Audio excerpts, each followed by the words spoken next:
అందరికి వందనములు. ఈ రోజున దేవుడు నాతో మాట్లాడిన మాట ఇర్మీయా గ్రంథం 4వ అధ్యాయము 3వ వచనం.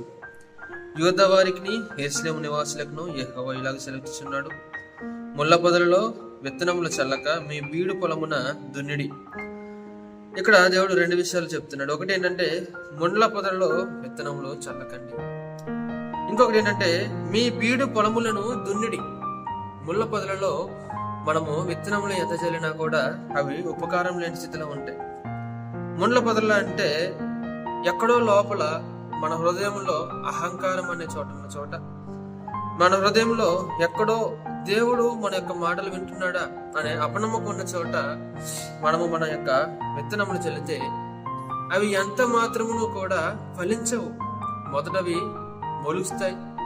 నీ విశ్వాసము కొద్దిగా ఉన్నప్పుడు అవి మొలుస్తాయి, చిగురిస్తాయి, కానీ అవి ముళ్ళ పొదలో ఉన్నాయి. అంటే ఎన్నో ఆలోచనలు, ఎన్నో బంధకములు నిన్ను నొక్కి వేస్తూ ఉన్నాయి, నిన్ను చుట్టి వేస్తూ ఉన్నాయి. కాబట్టి నీ యొక్క విత్తనమును చిగురించనివ్వకుండా, దానికి ఎండ అనే దేవుని శక్తి తగలకుండా అవి వాటిని ఆర్పేస్తూ ఉంటాయి లేదా నొక్కి వేస్తూ ఉంటాయి.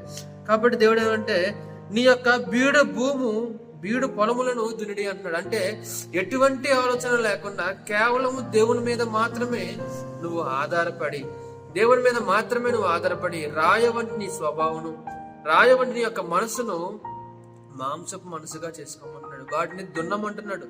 ఎట్లా దున్నాలి?